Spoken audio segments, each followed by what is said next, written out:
1 in 68 children are currently diagnosed with autism spectrum disorder. My next guest says when she found out her son was a part of that number, she cried out to God with many questions. Will my child still have a full life? Don't you care, God? And why won't you fix this? What she heard back from God will encourage any parent walking a similar journey. Welcome, Diane. Thank you. Thank you for having me. Take us back to the day when your son, your eldest, Yes. Jeremy, was diagnosed. Well, our journey into special needs started in 2004. We had just returned from the mission field, and when we came back, our one-year-old wasn't speaking. So we thought he might be confused over all the different languages that he'd heard, so we had him tested out for a speech delay. Well, after several more months of examinations and tests, it didn't turn out to be a speech delay. It turned out to be autism. And I wish I could tell you that I responded in a way that was appropriate for a ministry leader and a missionary, but I didn't. I was really destroyed. I was really wrecked, and I actually felt like God betrayed us. So it was a very difficult time. What was going through your mind as a mom hearing the word autism? I think the first thing was the prognosis, when people would say, even clinicians would say, your child may not speak, your child will probably not get married, not go to college, have an independent life, will probably be dependent on others for the rest of his life. And this is when my child is 2.5. So he was barely learning to walk, and his future just up and ran out on him. So that was pretty devastating early on. You say in your book on page 11, our toddler could barely walk when his future suddenly ran out on him, as you just said. Tell me about your relationship with God during that time. Was there anger? Oh, yeah.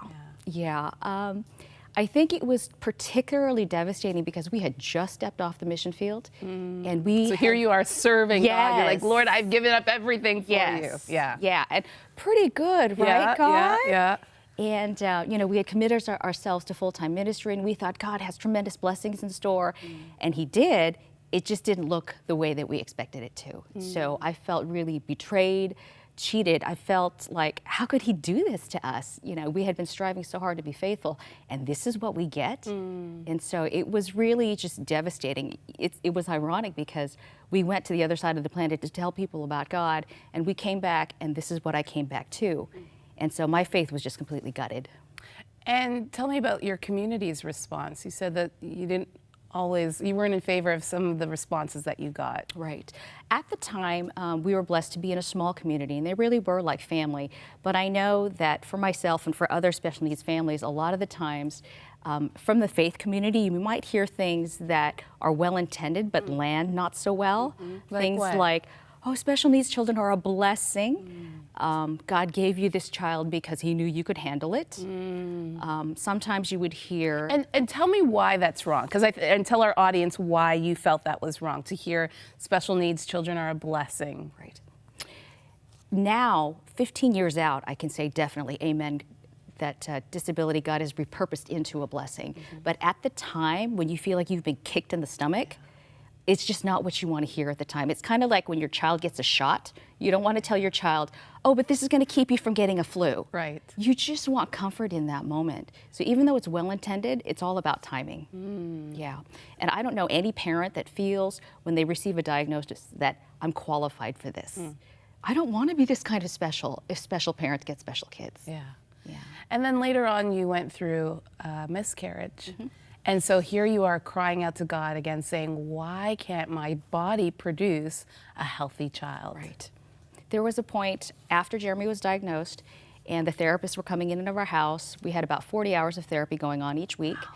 And it was right after my second miscarriage. So I had a child with autism and 2 back-to-back miscarriages. So I'm just kind of wiped out on the sofa watching this therapy happen. And I'm just crying out to God going, why can't our lives be normal? It's so unfair. Why do you have to treat us so harshly?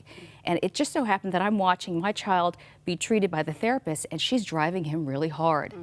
And I can imagine in my mind's eye, if my son were to turn to me and go, why are you driving me so hard? It's not fair. Why can't I have a life like other 2-year-olds? Now, I know that I have noble purposes for why I am letting him be tortured like this. It is because I have tremendous ambition for him to be at a higher level of functioning that he is. It's going to take a little bit of pain to get there, but I know how much love I have, how much intentionality I have for my child. So God really used that moment to speak back to me, yeah, this is difficult, but know that I have a noble purpose behind the suffering. Wow. Yeah. Well, we are going to take a quick break, but when we return, Diane will explain how God changed her perspective on life and how he used his words to bring her closer to him. Stay with us.